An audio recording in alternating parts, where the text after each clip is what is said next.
Viewers, welcome to my channel cute Halima. তো আজকে আমার রেসিপি সুজি আর ময়দা দিয়ে পাকান পিঠে।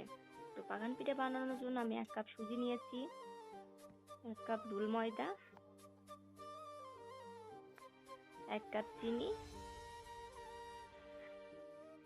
আর অল্প একটু লবণ নিয়েছি। হালকা কুসুম গরম জল দিয়ে আমি মিক্স করে নেব। তো শুকনো উপকরণগুলো আমি ভালো করে আগে মিক্স করে নেব, তারপরে জল দিয়ে একটা ব্যাটার বানিয়ে নেব। তো আমি জল দিয়ে আস্তে আস্তে হালকা করে ব্যাটার বানিয়ে নিচ্ছি। একবারে জল দিয়ে দিলে হয়তো নরম হয়ে যেতে পারে। অল্প অল্প জল দিয়ে আমি একটা সুন্দর একটা ব্যাটার বানিয়ে নেব। তো তোমরা ভিডিওটা দেখতে থাকো, আশা করি তোমাদের ভালো লাগবে। এই তো আমার ব্যাটারটা তৈরি হয়ে গেছে। এখন আমি একটু খাবার সোডা দিয়ে দিচ্ছি যাতে সুন্দর ফুলকো ফুলকো হয়। তো আমি একটু ঘন হয়ে গেছে, এতটা ঘন রাখবো না, ঠিক এরকম ব্যাটারটা রাখবো। রাখলে খুব সুন্দর হবে। তোমরা পুরো ভিডিওটা দেখো, বুঝতে পারবে।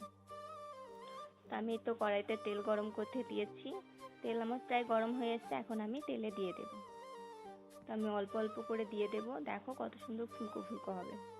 এই তো দেখেছো কত সুন্দর ফুলে উঠেছে। এখন আমি এটা উল্টে দেব।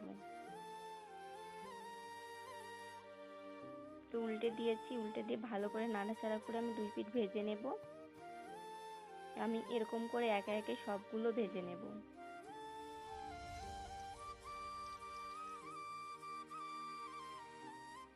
লাল লাল করে 2 পিঠ ভেজে নেব। মানে খুব অল্প উপকরণ দিয়ে এত সুন্দর স্বাদের একটা নাস্তা তৈরি হয়, না করে খেলে তোমরা বুঝতেই পারবে না। করে খেয়ে দেখো, খুব টেস্টি। আমার পুরো সব হয়ে গেছে। এখন আমি দেখতেই পাচ্ছ কত সুন্দর হয়েছে। ভালো লাগলে লাইক কমেন্ট শেয়ার করে দিও। বাই।